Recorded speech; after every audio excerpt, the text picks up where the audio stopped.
Mil mensajes. Hoy estamos con el número 848 de estos mil mensajes que nos proponemos hacer. Y el de hoy es realmente muy interesante porque habla de la inocencia. Ya hemos hablado de la inocencia peligrosa en otro de los mil mensajes. Hoy vamos a hablar de la inocencia nutritiva. Es decir, ¿cuál es la inocencia que nos nutre? ¿Qué inocencia? ¿Qué inocencia es beneficiosa para todos y cada uno de nosotros, ya sea individual o colectivamente, grupalmente? Y entonces tenemos que irnos al criterio de qué es lo que conceptuamos nosotros por inocencia.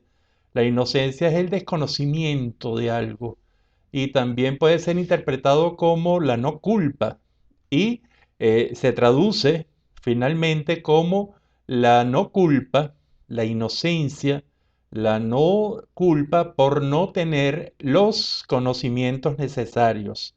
Y esto creo que puede ser un acercamiento a la inocencia, aunque es un acercamiento que pueden cuestionar algunos de ustedes, porque también se puede ir a la inocencia, a esa inocencia de niños, a esa inocencia primaria, a esa inocencia, pero que va a terminar siendo la ausencia de un determinado conocimiento, que puede ser la ausencia, y esto sería mucho más importante, de una determinada verdad. Y esto nos complejiza muchísimo el tema de esta inocencia, que hoy, repito, la quiero ver bajo el punto de vista constructivo. ¿Usted piensa realmente que hay alguna inocencia que nos haga bien?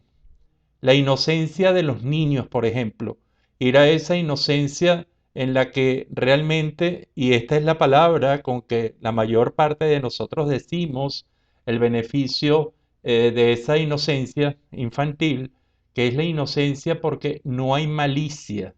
Es decir, no se puede pensar mal de las cosas porque realmente no se conoce el mal, no se conocen la presencia del mal, no se reconocen las fuentes del mal, no se reconocen las consecuencias del mal.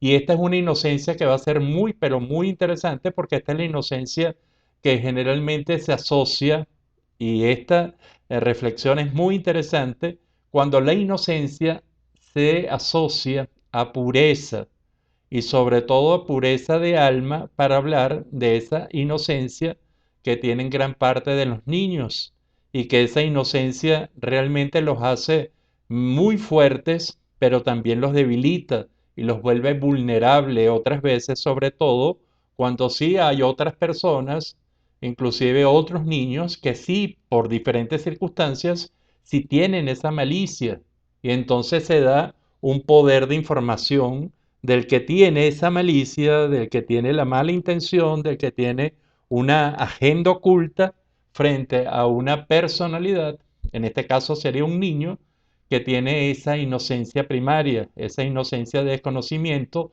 esa inocencia por realmente no haber vivido y no haber enfrentado una serie de cosas que otras personas de mayor edad, por lo general, sí han transcurrido. Entonces, ¿dónde queda lo beneficioso de la inocencia? Y entonces mucha gente, y repito, lo va a asociar con la pureza, esa pureza de alma que equivale a un desconocimiento de la maldad del ser humano, de esa maldad que todos y cada uno de nosotros puede llevar bajo determinadas circunstancias y con todas las acotaciones que se puede hacer de la maldad como producto del ser humano, como producto de su conocimiento, producto de sus emociones, de sus acciones y de valores inadecuados. Entonces, si esa maldad no existe, esa inocencia, que es la inocencia del niño generalmente, es la que es beneficiosa. Y esto me lleva también a reflexionar junto con ustedes en otros tipos de inocencia. Es decir, qué tipos de inocencia que no se vea como la inocencia de la no culpabilidad, sino la inocencia como esa ausencia de malicia, como esa pureza de alma que realmente nos vaya a decir algo. Y entonces, ¿en quiénes pensamos en ese momento?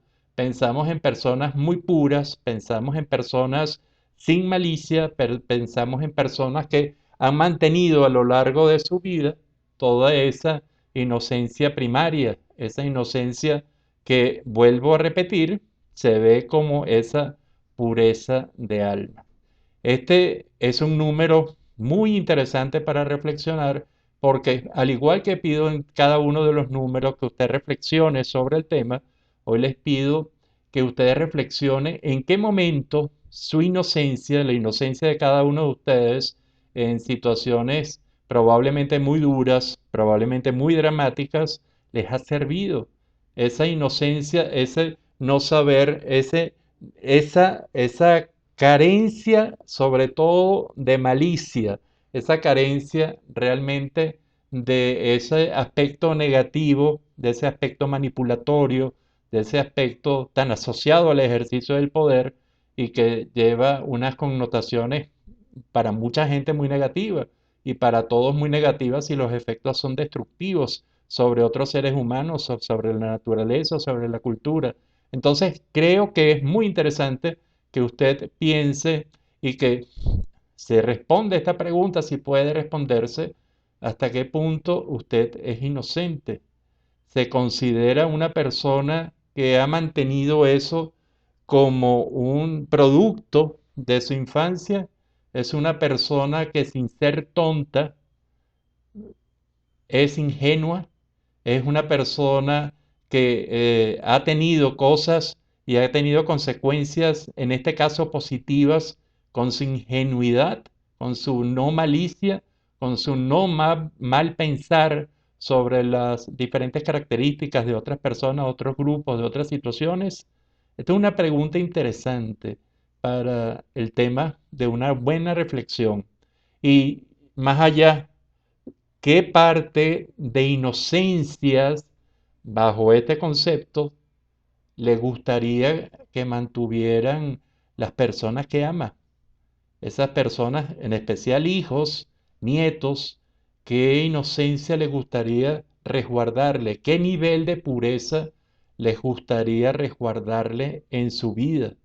Y creo que esto es una pregunta difícil de responder, pero que puede ser muy buena como para hablar con otras personas. ¿Qué tipo de inocencia, qué tipo de pureza de alma usted quisiera que los demás, sobre todo la gente que usted ama, hijos, nietos, otra gente, alumnos, en cualquier nivel, usted le gustaría que la gente tuviese, aunque cumplieran muchos años? Es una hermosa pregunta, difícil, y sirve para este tema, el 848, que habló sobre la inocencia, pero la inocencia constructiva. Será hasta el próximo de los 1000 mensajes.